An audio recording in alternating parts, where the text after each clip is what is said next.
of heritage hotels. Before we start, some housekeeping. All participants will be muted. Kindly post any questions in the chat box. At the end of the presentation, we will do our best to answer all questions. Before we go into the presentation proper, let me introduce myself. I'm Gwen Ong from the Peranakan Association Singapore, TPAS, as we are referred to. It's totally a volunteer association, the beacon of the Peranakan culture, serving with passion and commitment. For those who have not joined us as members, kindly consider to do so. It's a one-time membership fee. Click on the link to join. Do also subscribe to our YouTube channel to enable the uploading of informative videos. Now for the presentation.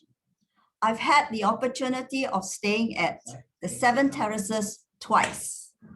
Once you step behind the tall wooden doors, it's an oasis of calm, tranquility, and old world charm. Thoughtfully and lovingly restored by Chris Ong, who started out some 30 to 40 years ago, restoring properties in Melbourne and Sydney while still at university as a hobby, which later developed into an obsession. His first hotel development, Galle Fort Hotel in Sri Lanka, was awarded the UNESCO Asia Pacific Award of Distinction 2007. Chris came back home to Penang His roots and upbringing allowed him to conserve properties in the Peranakan style, incorporating Chinoiserie, Anglo-Chinese, Victorian, Edwardian, and late Qing period, all contributed to his unique style. Chris will now share with us his journey of personal taste and style developed with experience that restored heritage buildings into lovely hotels in Penang. Over to you, Chris. Thank you, Gwen. Can you hear me? Is the audio okay? Okay, thank you. Thanks everyone for sparing your afternoon to listen to my talk about how I got involved in design and how I got involved in building hotels. I suppose I get asked this question a lot, so it's a very ad hoc presentation, but just on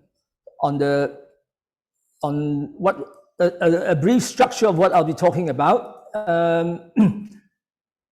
It would be under 5 or 6 different headings. So basically, a lot of you would want to know what made me who I am today. So it's about how I ended up in Penang as well in my in my middle age, and how I got involved in doing up so many hotels in Penang. So anyway, for those who don't know me, I was born in Georgetown and left in the late 70s to Australia for my tertiary education. So coming back to Georgetown was really the last thing on my mind, when you're away. Let's move the thing. Can you see the slide just in case, just checking with everyone? Yeah, okay. So when you're in your 20s and you're away, the last thing you ever wanted to do is go back to your hometown. I mean, I was living in the big cities of Melbourne, Sydney, Hong Kong. And I suppose life takes a funny turn sometimes. And I found myself back in Georgetown about 30 years after I left in 1978, around 2006, 2008. So I suppose people ask me why Peranakan. I suppose it's in my DNA. It's something that I can't explain. It's something that I've always been interested in. You know, I was brought up by mainly from the influence of my grandmother, my maternal grandmother, who lived with us. And so I was living in her world, basically, in terms of her storytelling and her daily activities. I suppose it's the intangible heritage that she was practicing as well that really got my imagination going. So while I left Georgetown, Georgetown didn't leave me. I basically took pieces of Georgetown with me and my Nonya background with me to Australia as well. I had my Nonya porcelain with me, I had my bakul sia with me, my embroideries to do up my student room. I mean, it's quite unusual, but I just wanted to be reminded of who I was when I was away. So coming back, I suppose, was an accident to a certain extent.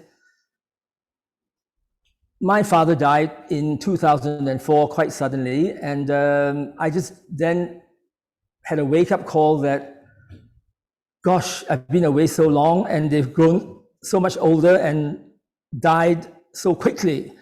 So I began to reassess my priorities and then decided that I was going to spend some time, the remaining years of my mother's life, I think I was going to spend to get to know her again and to get reacquainted with Georgetown and to get to know her better and to look after her, basically. So that's the primary reason why I came back to Georgetown. I was already in Sri Lanka at that time, starting my new career, my second career as a hotelier.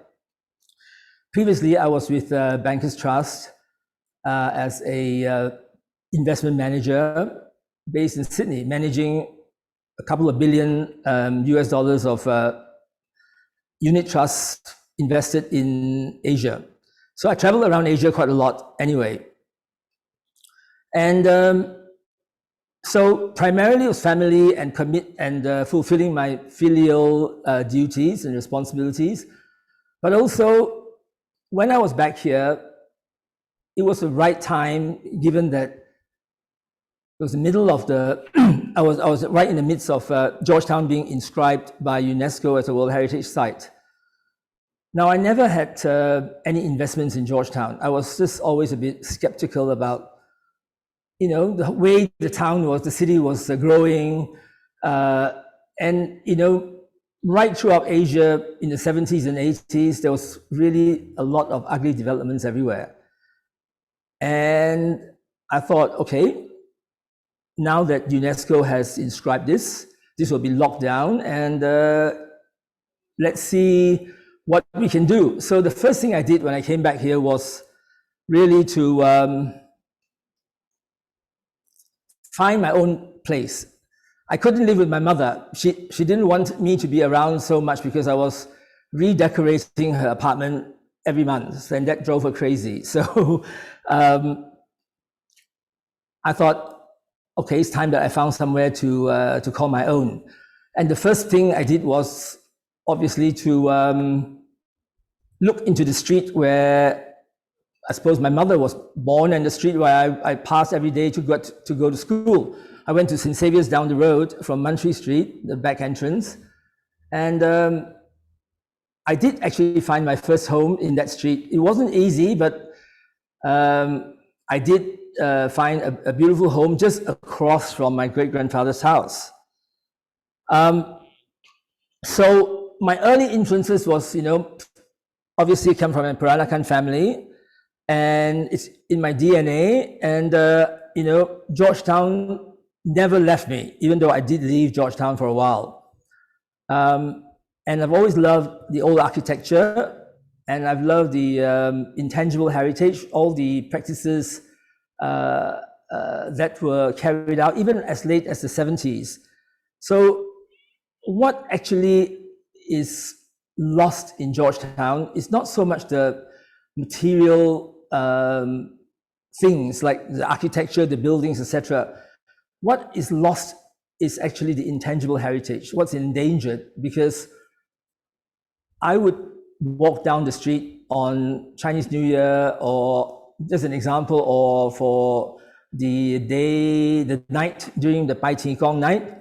And, you know, Chinese New Year, you have every house would have their beautiful valances out on the doorway. And the Bai Qi Gong night would be the Samkai altar would be raised on the 5-foot way of every house, and everyone would be trying to see how beautiful your neighbors were compared with yours. So that's a sort of intangible heritage that I am referring to. And now, sadly, when I walk down the street on these days, you know, I'm the only household that is still practicing and observing these rituals.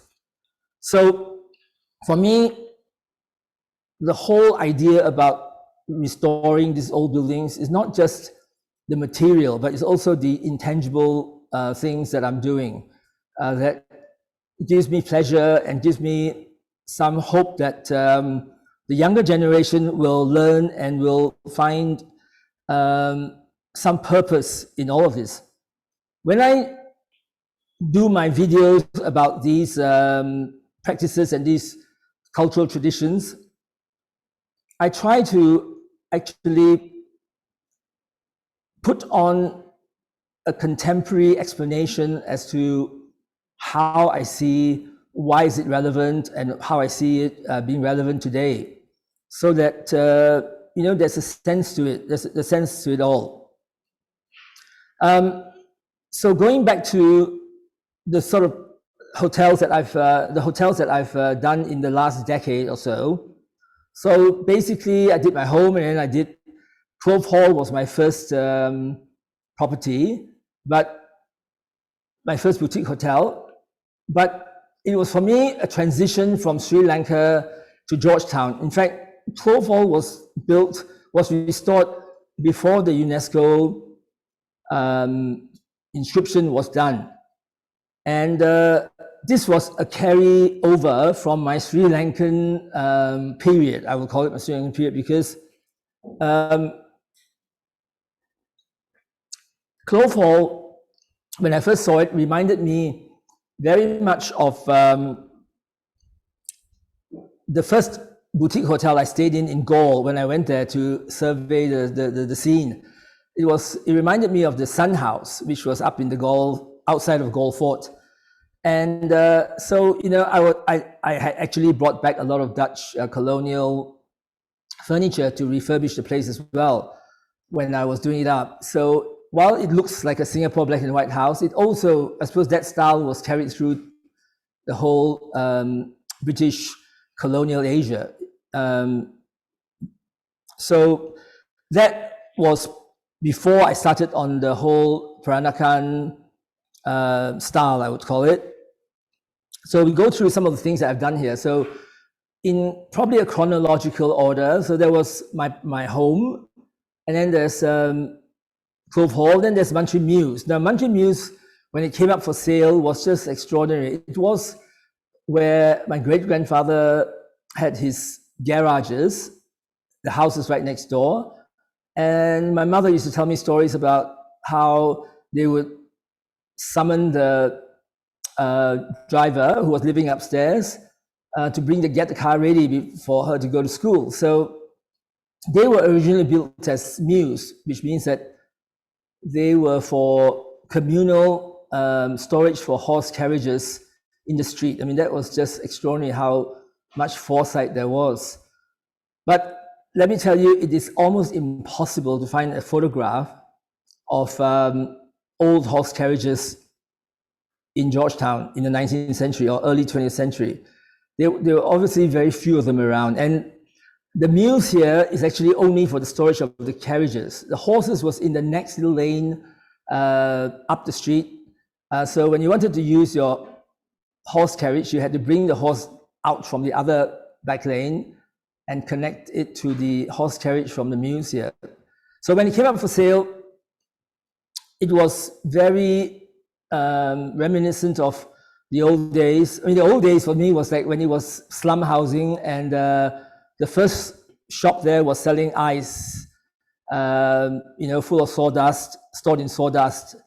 So it was a no-brainer because I just wanted to, I suppose, relive the past.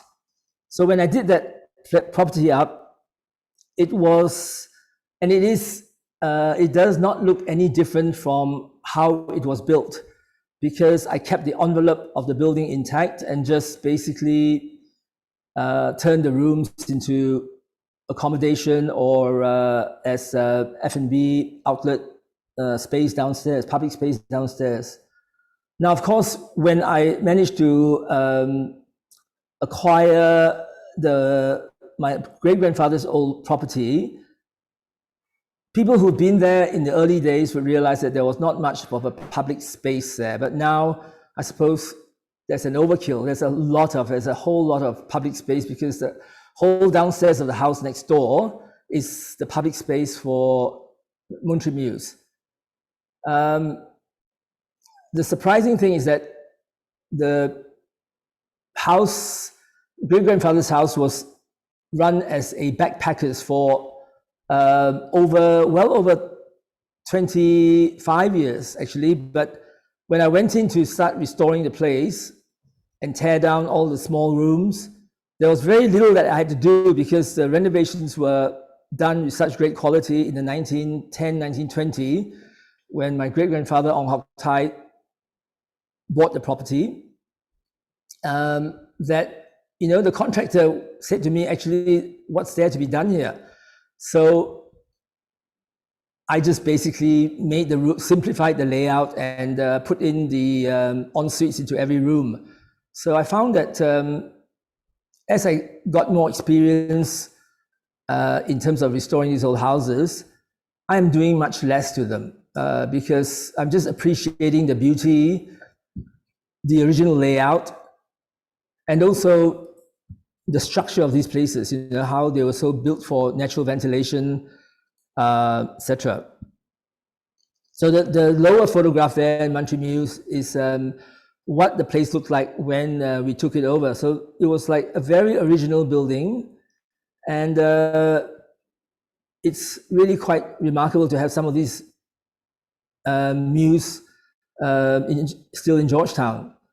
But what's incredible is that, of course, I found another Mews after this, not even noticing what they were originally. So there was a Noordin Mews that I found in a few years later, and Noordin Mews is a bit later. I suppose it's about 10 or 20 years later, and it was never really built as Mews for horse carriages. It was in a newer part of town, in the what we call the 8th Avenue district, and they were used for storage of hand carts and hand carriages. So I did up the house, opened up for business, and lo and behold, I had an offer to buy it in the first month of operations. So it's in the ownership and the hands of Singaporean doctors who bought it and running it since then. Who's been running it since then? I just sold it lock, stock, and barrel, mainly because it was an offer that I couldn't refuse, but also I felt that there were a lot of other properties that needed to be restored. So, I can't hold on to everything. It was a great way of releasing some capital to save other buildings in Georgetown. So then, at the same time, I was doing 7 Terraces, I was doing Noordin Mews, so I was glad to not have to run the 2 operations at the same time, because 7 Terraces was and is a very challenging property to maintain. I mean, all these heritage properties are very challenging because basically they're old, and secondly, weather. The ravages of weather just wears them down, and also the other thing is termites. you can never get rid of termites in Georgetown. You might move them and shoo them away, but you're unlikely to be able to get rid of them permanently. So you always have to be on the lookout for all these termites eating through the wood in your property. So this is just running through some of the properties that we've done along the street as well. We've done them into residences, like Airbnb residences, where you can experience the whole house, the whole terrace house. I wanted to basically get people to experience these terrace houses as an authentic experience. Just as much as like people wanting to go to Tuscany and stay in a farmhouse, or just go to Kyoto and stay in a ryokan. I wanted to put the terrace houses of Georgetown on the map as a must do in their bucket list. And I don't think it's been that successful, but I never give up easily. Then, of course, the row of 10 houses came up in Muntri Street. It's called Muntri Grove. It's behind the Hainan Association and Hainan Temple. And I didn't even know it existed. I would have lost a lot of money if I'd taken a bet that these 10 houses existed. When someone reported to me that there were 10 houses for sale in Muntri Street, I said, no way, because I know every single house there. And I didn't really know about these houses existing. They were the original houses before the association built in front of them. And so it's tucked away with a beautiful secluded garden in front of it. It's really a lovely, charming cul-de-sac that, one of our more popular properties, and this is done in a much more contemporary style inside. Basically all my hotels are done in a slightly different style, so that, it's a different experience when you go into each of them, and that, it won't taste like you've been eating the same thing the whole time. You've been experiencing the same thing the whole time. This Jawi Peranakan mansion was something that was very joyful to do, because it was new and challenging. Understanding the whole genre, I had to do research into it, and realizing that I didn't have much of a background in it, but then, there's nothing like as challenging and exciting as doing research on the new style. So I actually went to Rajasthan. Basically, I thought it was very similar to the Mughal style. And I went to Rajasthan to basically do a lot of shopping and to fit out the place. And so the whole place was probably very similar to what it would have looked like originally. Because the people, the Jawi Peranakans, some of the Jawi Peranakans who first arrived in the 19th century were probably from Bengal or Pakistan. And I suppose at that time, Pakistan didn't exist. So the thing that I could understand was, Indian Muslim style. And so it really did fit in. When I bought the arches and architectural details, I didn't know the sizes. I just bought them because they were so beautiful and I thought I could use them. And when they arrived, they just fitted snugly into the places where I thought they would fit. Because I think there's probably a certain proportion that is different from the Chinese or the English proportions that's used in the Jawi Peranakan homes. So notice the little horse carriage there that came across from Rajasthan as well. And that picture on the right of the screen there is what it looked like before. I couldn't quite believe it when I saw it again, because you forget how terrible these things look like. When I see a property, I always see the finished product. I don't see what's in front of me when I'm contemplating a project.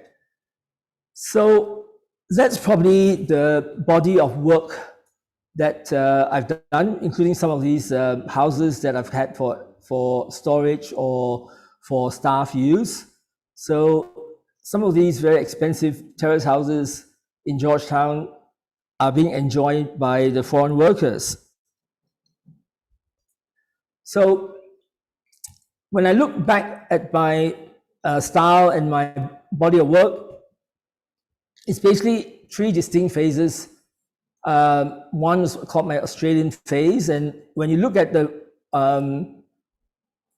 pictures of the photos, you'll see, okay, this comparison was put in to show you that I brought the tapestry with me to Australia when I was a student. I don't know why, but I got it there and got it framed there, and I had it sent back as well when I came back. So that's a period difference of almost 30 years. So, I was quite a strange and obsessive person when it comes to Peranakan things.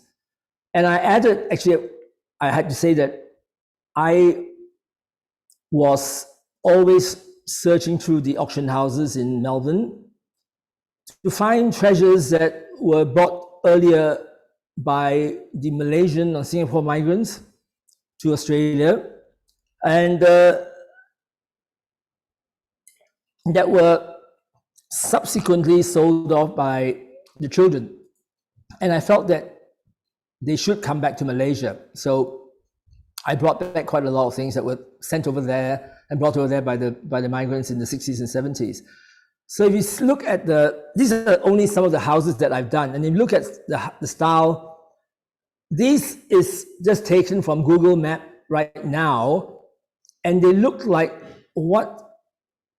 exactly like what they look like when I finished with them about, when the dates were there. So it's remarkable that they haven't changed. They withstood the test of time. And, even right back then, I realized that one should do very little to these houses. Of course, you had to put in the modern conveniences that are the minimum requirements these days, like en-suites and open kitchens and stuff like that. But it is remarkable that they still look exactly like how they looked like when I finished with them at that time. So if you notice go back. So this was also in Melbourne and Sydney. So you look at the styles, I was really very attracted to the early Victorian or Georgian style, very simple lines, and the spaces work very well. And the layout, surprisingly, is very similar to our terrace houses here. And except for the side, mainly these terrace houses had an entrance on the side. Move on. So then the next phase, of course, is when I finished my professional life in Australia, and I moved to Sri Lanka. And some of you may have asked, why Sri Lanka? Well, it was probably the last place in Asia that I could see bargains, I suppose, and where you could actually own property in your own name. That was very important. And it was just after the first ceasefire was signed, and I thought, great, it's going to be a place where we're going to reap the easy profit from the peace dividend. But again, I was there too early, I think, far too early. And but being early, the first mover advantage is really an asset.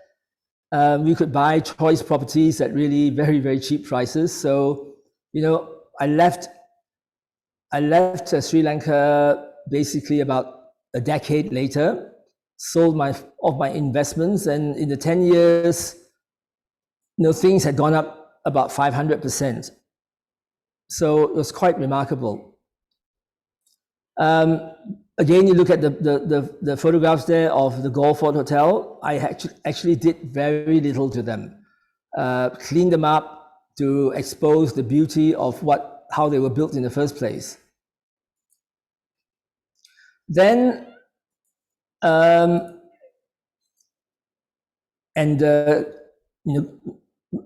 was talking about the award, so this is the award there. And then I suppose the last, or not the last, I suppose the current phase of my design style is very much, I would call it lavish Peranakan or over-the-top Peranakan.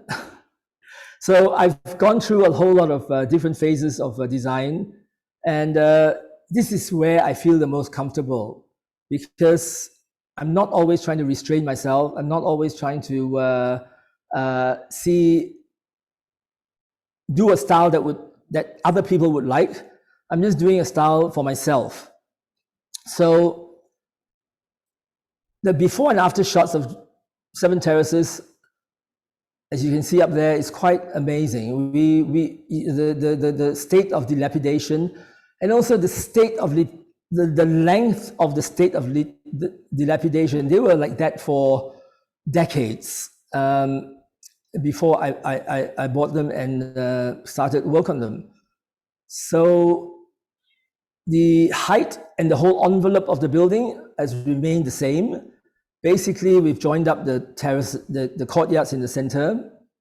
And I suppose at that time, property prices were very reasonable. So I was able to provide and give the sort of luxury in terms of space that one wouldn't possibly imagine one could do right now. For example, each house that I have there, out of 7 houses, each house I only put in 2 rooms upstairs, so one in the front and one in the back. I mean, how uneconomic and how uncommercial is that? But at that time, it seemed like the right thing to do, and I'm very pleased that I've done it, because it was a time when I could do it. Even with today's valuation and pricing, it would be just ridiculous to do it. To do a sort of hotel now, it would be several times the market cap of a room at the Four Seasons. If I, even right now, when you put 2 rooms into a house. So the whole idea of Seven Terraces was basically to showcase my collection of Peranakan and Nonya antiques, and also to be an archive for the Peranakan arts and craft, and my collection of stuff that has gone into the rooms. Sometimes, I mean, people have said to me that it's like a museum, and I suppose it is, because there are museum quality pieces in the public areas and also in the rooms. And what I'd like to add is that it's like a very comfortable museum. And if you like Peranakan style and antiques, it's the perfect place for you. And have you gone through the rooms? Yes. So I'm just going through the before and after photographs of some of the aspects on elevation. You can see that they've just been brought back to their former glory. They haven't been done over to such an extent that you couldn't recognize it at all. So, and that's the state it was in. It was vandalized, it had decay, and the only surprise is that the building was standing up, actually. So Seven Terraces is not so much a restoration as, a rebuild to a certain extent, and a rebuild of what I imagine was there, because it's hard to imagine what was there before, given the state that you see it in. And the place was basically vandalized and left to rot. And I was just in such a shocking state. But you see, my sisters would say that he's out of his mind. And I actually don't see what's there in front of me. I see the finished product when I go into a building, as I've said earlier. So it was not as daunting as how it looks to most people's eyes. And that was the 5-foot way, the 5-foot way that was hoarded up. Not much has changed. I mean, there's some new tiles there. And basically all the original doors were taken off and sold by, I think, the tenants and also by vandals. But what I had to do was to slowly acquire the original doors one by one, not from these houses, but just from anywhere in town. And then I basically built the door frame around them, rebuilt the door frame to fit the doors, because to me, the doors are the first thing that you come through, and it had to have the feel of integrity to it. Otherwise, the first impression is wrong, the whole feeling of the place is wrong. So we managed even to squeeze in a small pool into the place, and it is indeed a small pool, but it's just very refreshing to to look at it. So as you can see, there's not much of what was there left previously. Funny thing, I always said that nature grows and takes over buildings so quickly. And I really love that fig tree, the fig tree that was growing out of the wall there. And I wanted I gave specific instructions to my contractor, the builder, to keep that tree, to remind me of and everyone about what it was. To a certain extent, I sort of like had this fantasy of having a tar prom in Khmer there. It reminded me so much of that tar prom near Angkor. Well, but he decided that it was ridiculous to keep the tree, so he took it down. That was so tragic. So we have now produced a book of the restoration and the photographs, and it's available when you next come over to visit us in 7 Terraces. We have been open all this time since March, since the pandemic and the first movement control order was declared in March last year. And there's not much of an interest in staycations here yet, but when we have less restrictions, we were able to do, okay with our F&B business, and we were able to do outside catering. And so, we try to have to be innovative in the current period to make ends meet. So I touched on the my whole mission of restoring these old buildings, because I love them, but also I suppose anybody can do them, really, to a certain extent. You just have to have a reasonably good builder and architect, and you can just copy what everyone else has done. And for me, my style very much minimal intervention, so that we keep the spirit of the place. We keep the spirit of the place alive in these houses, rather than to destroy it completely. I always tell investors, there's no point in punishing yourself. If you want to have a brand new, modern, contemporary layout, why not just buy outside the zone? It'd be just so much more simple, the whole process, rather than to go through the whole lengthy process of approvals. It just defies logic why you would give up your development rights and have all these delays and time required to process the whole application. Just do yourself a favor and and buy something that you can put your mark on it outside the zone. There's a lot of properties outside the zone.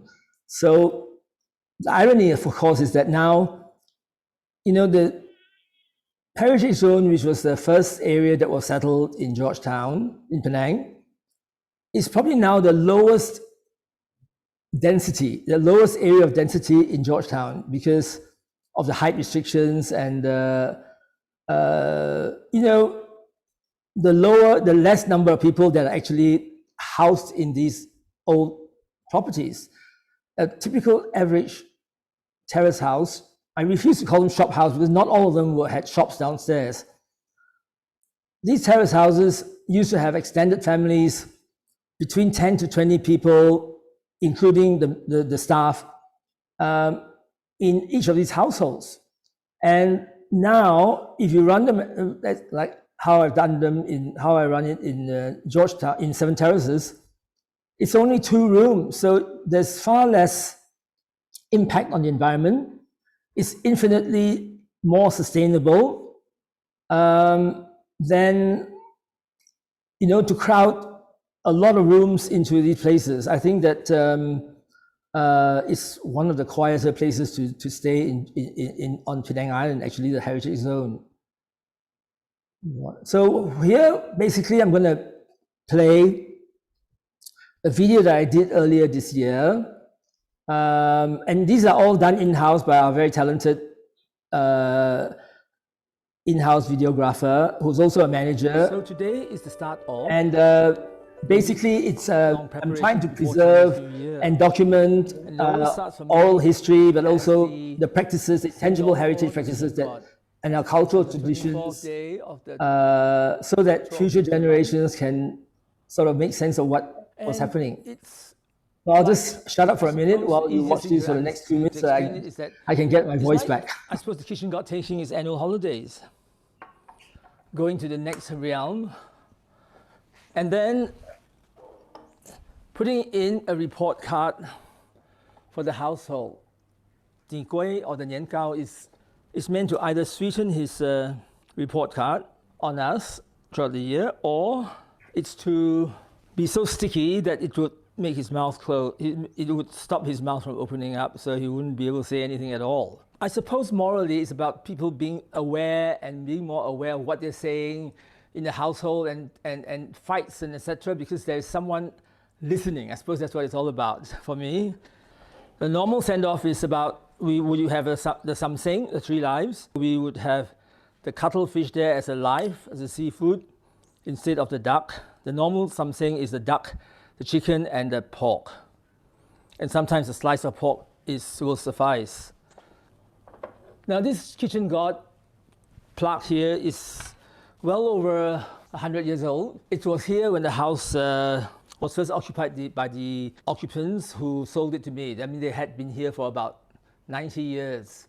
So it's been about 10 years since I took over the house, and they left it in my care. So I have to do my best to look after it and carry out the traditions. The annual holidays is about 10 days. It's exactly 10 days. It starts on the 24th day of the lunar 12th month, and the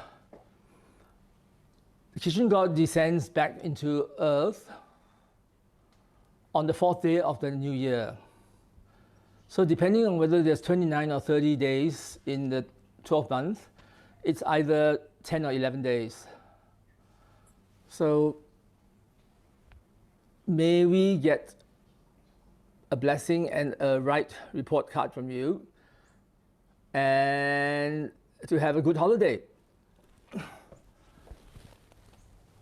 So the things that are on the platter for burning, this is the hat, when he has to wear this to meet the Jade Emperor, shoes for his journey, and basically these are what I suppose it's like your police approval to move during the MCO.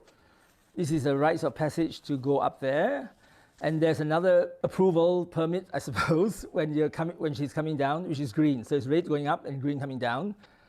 And they're really quite fascinating. So this is the clothes, gold paper folded in the shape of a lotus.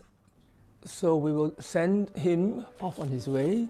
Now people believe in doing this very early. I think you can do it anytime during this day. It's not essential to do it early. So these are the preparations for the start of the new year.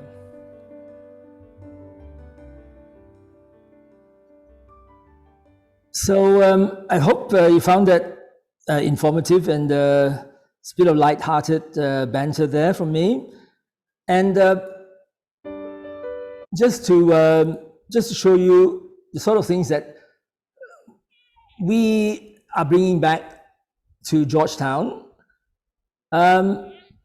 it's basically to continue the practice of some of these cultural traditions. And in the background video there, showing the latest Bai Ti Gong, celebrating the Jade Emperor's birthday, or celebrating the Hokkien New Year, and how we do it at Seven Terraces.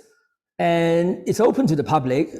But for me, it's very important because it's something that I was told was really the most important day for the Hokkiens. So it's about reminding us of who we are and where we've come from. Plus, I've collected a lot of these paraphernalia for just this event since I was very young, and I love to actually use them. And it's remarkable that so many younger people in my staff have not actually seen this practice, so this intangible heritage. So for them, it's all new and all fascinating. So I don't know whether it will be carried on, but at least they know that this was a very important, event in the calendar, in the 15-day calendar of the Chinese New Year, and for Hokkien people from Hokkien background. So there's a body of all these celebrations and all these cultural traditions that is in our YouTube channel under Georgetown Heritage Hotels. Again, this is another one of our practices that we've continued to do so in the hotel. And this is something that actually is carried out still very actively throughout Georgetown and the island, because they're much more community-led traditions. And for me, the important thing is that the staff feel blessed and protected at work when we do these prayers and traditions. So again, I've just highlighted and laid out the table as how one would. And it's because it's for the outside spirits, it's done in a much more, I would say, I suppose, a less fine, less sophisticated sense, because these are for the wandering spirits. But again, no less is all food that we serve from Kebaya, and yes, so it's something that is produced from our kitchens as well for the spirits. Now, another thing that sort of like flows on from my philosophy of trying to promote or restore some intangible heritage in Georgetown is also my support for Penang Heritage Trust Living Treasures Award. We finished our first 7 years of commitment, and we're into the second 3 years, so it'll be a decade by the time we finish this round. So I think we're in our 8th or 9th year now of consistently supporting and being the main sponsor for the awards. So it is important, I think, to celebrate these artisans who have devoted their whole lives to their craft and to their practices. For example, the menorah dancer. And it's also sad to see them passing on without passing on their skills. It's very, very sad to see that that happening. So, for example, when the lantern maker died, there was no one to carry on. There's no one to carry on making these paper lanterns for the temples, the clan houses, or for just our homes. And we've seen the start of some very ugly lanterns finding their way into Georgetown. I don't know how to do that. I think I'm going to have to start an art competition to get people to focus on generating beautiful lanterns again. It's mainly the artwork. The structure actually is imported from China, but it's the artwork that is really disappointing. So I wanted to end with coming full circle and how I've used my skills and my passion and my hobby and my businesses now, and it's all merged into my lifestyle. So it's not just walking the walk, it's living the walk. So I just wanted to share with you how I live, so that it's not just something that is part of my branding. It's something that I just, it's me, you know. So this is a layout and drawn by Robert Powell, who just printed and published the book on terrace house transformations, and my home was included in it. And it's actually the longest terrace house in the whole selection of 23 terrace houses across Malaysia. And you can see that how little has changed. The courtyard at the back actually was a bomb site. So I just left it as a bomb site with plants growing in it, because I didn't want to close it up again. Basically, these houses are all house. You know, it's a 3-courtyard house. So it's about 200 feet deep. But the last section, I've left it as garden, which is wonderful to look at. And these homes, I can tell you that it's about 2 to 3 degrees cooler in these houses than it is outside. But I can understand why they are not so popular, because they're just too big for the modern family unit. So a house like this is like, say, on 3,500 square feet. Up and down, you'll have about 6,000 square feet, and it's just, you know, quite unmanageable if you don't have household staff for the nuclear family. So this is how I live. So it's not made up. It's how I live. And this is a reception room during Chinese New Year. It's laid out as how it would have been laid out 100 years ago or 200 years ago, with the formal reception room. And you know, the Tian Dalam, which is the second hall, is my salon. I say my office and my salon. And you know, I think that I didn't have to do very much to it at all to create the space. And it's got natural light from the courtyard.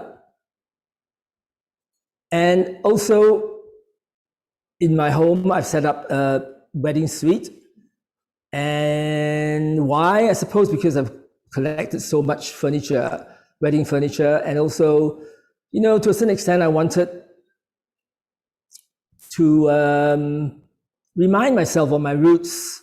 And also it was a a testament to my great-grandfather's house across the road, where he almost had a permanent wedding suite set up because he had 8 daughters to marry off.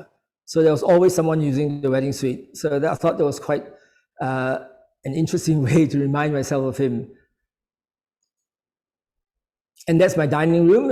We have a dining table that sits 20, and you know, Kebaya has got its traditions back with the English and the Chinese style, and it's very similar. How I live is very similar to how Kebaya is set up. I am really very fond of playing around with table art, and I entertain with using all different sorts of Peranakan tableware. And in fact, this year for the Heritage Day exhibition, and we have one every year, it will be an exhibition of 4 different table settings with all the different nonia ware that I have in my collection. So basically, I use all the antique tableware that I have. And this is the original kitchen that I inherited from the owners, and I felt it important to preserve it, and I curated it, embellished it, and we still use it. Actually, when I entertain, we use it. It's actually what I call a pre-charcoal hearth, where they used firewood with open hearth. So well, it was a very, very smoky kitchen in the past, and but you know, with the what I call the double lantern roof, the smoke does dissipate very quickly. So I will end with what I do. I was talking about the Heritage Day exhibitions and how I wanted to educate and basically bring some beauty back into Georgetown during the Heritage Day celebration. So I've had 4 consecutive exhibitions so far, and this is a summary of a few of the exhibitions that I've done. So the one that you're seeing now is the Tingkat, Tiffin Tingkat exhibition. So it's basically all the Peranakan Nonya food carriers as a theme, and I've always brought together things from my own collection to share with the public. And this is the blue and white exhibition that we had 2 years ago. Sometimes I'm quite astonished about how much stuff there is, but I never tire of it. A bit like I suppose it's like the Duchess of Windsor. You can never have too much porcelain. So that's another exhibition of how you can use the old blue and white china. And that was a fun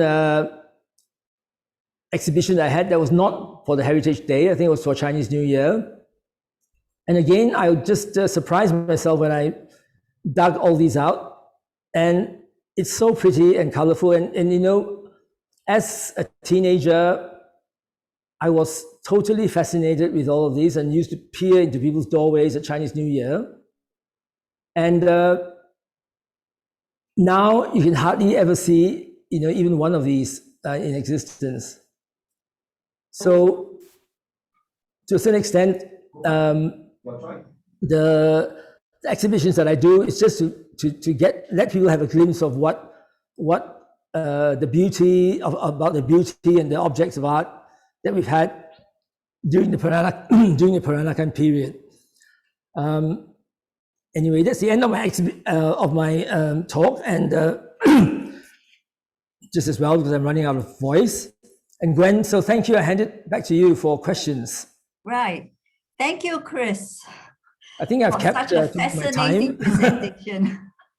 And your collection, wow, no words can describe. Well, I'm sure he has enticed us to visit your hotel properties when we next have the opportunity to travel to Penang. Yes. So the questions that have come forth is, one is that what is the most challenging obstacle you have faced when you restored your properties?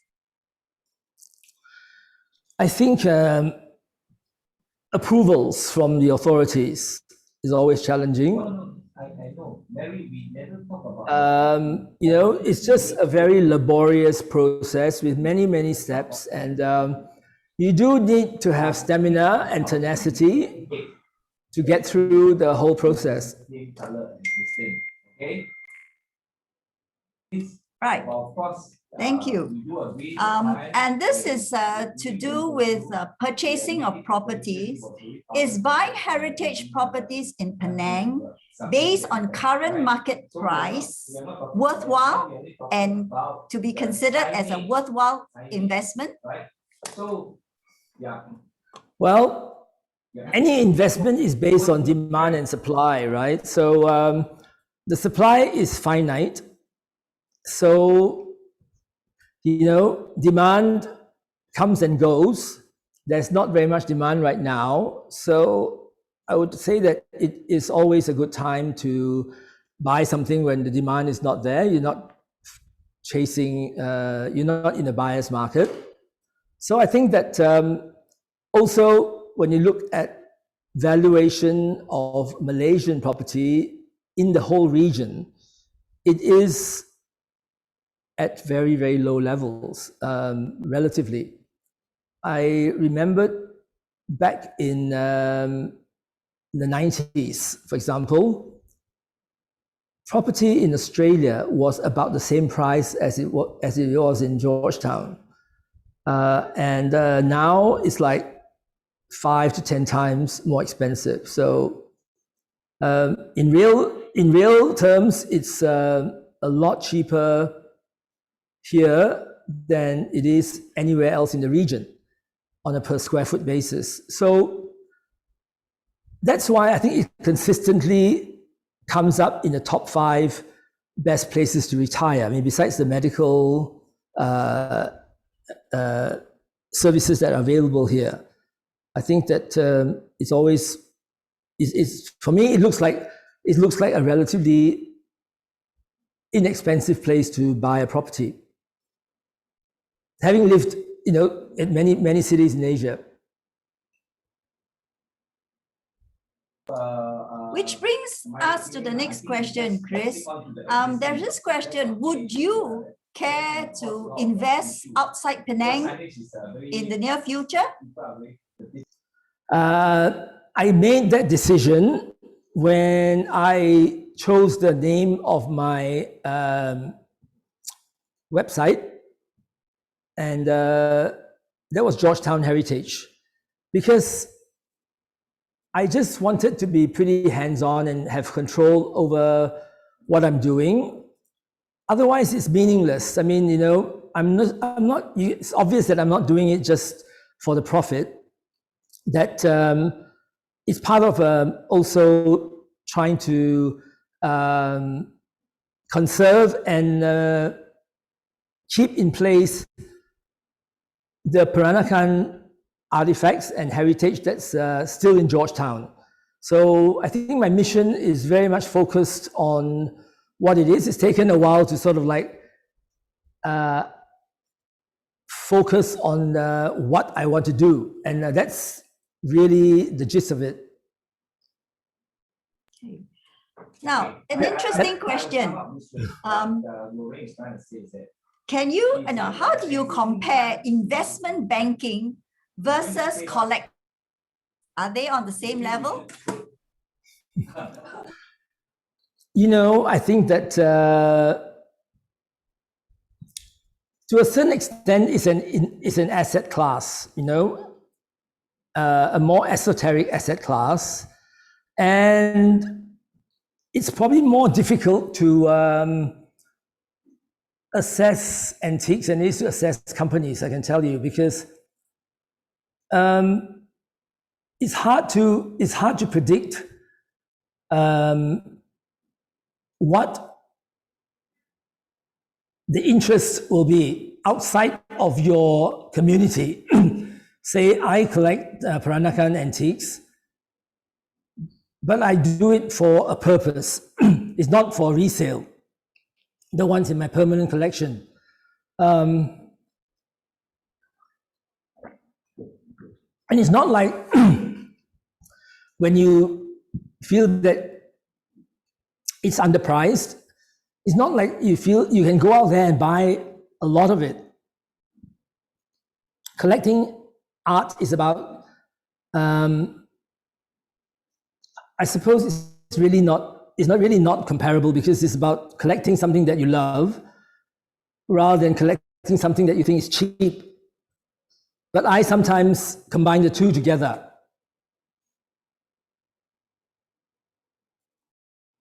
Does that need more elaboration? I guess at the end of the day, it's like buyer and seller, and it's something that you cherish. It has a lot of sentimental value, not so much material wealth, right? So yes, I think it's about the pleasure you get from owning this piece of art versus, I don't think you can get much pleasure from owning some shares in the company. You can't get pleasure from looking at the share certificate.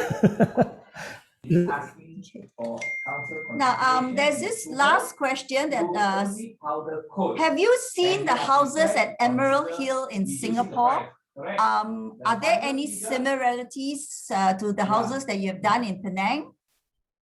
Yeah, I actually looked at a lot of Singapore terrace houses, Peranakan terrace houses, before I started doing the houses here. And that was before I was even thinking of doing anything here. And I was very inspired by, by what was done there. And most of it was quite modern. And, I love all styles, but for me, that modern style is not what I like. So, when I do up these houses, I love it. I love to be transported into another world, back into what, the period when the house was built, I suppose. I see myself as a reincarnation of an Edwardian gentleman, I think, to a certain extent. And I think that's how I transport myself back into that period. Right. So I love all styles, but for my own personal style, it's the opulence and the beauty of the design and the detailing of the Peranakan style that attracts me. Right. Thank you, Chris. It was an interesting afternoon. And with that, we'll end today's event. But we have a coming up event that will be on the 28th of June. It is, let my colleague, it is the Peranakan Identity, Staying Relevant in a Fast-Changing World by Lee Yun Tien from Malacca. So do join us then on the 28th of June. And at the same time, we would appreciate you taking the time to comment, and we hear your feedback via the QR code. Do let us know so that we can bring you more interesting events like this. Once again, Chris, thank you so much for sharing your wonderful journey with us. And we hope to see you in Penang soon. Okay, thank you, Gwen, and thank you, Colin, President of the Peranakan Association of Singapore, for having me to do this presentation today. Good afternoon. Thank you. Bye. Bye.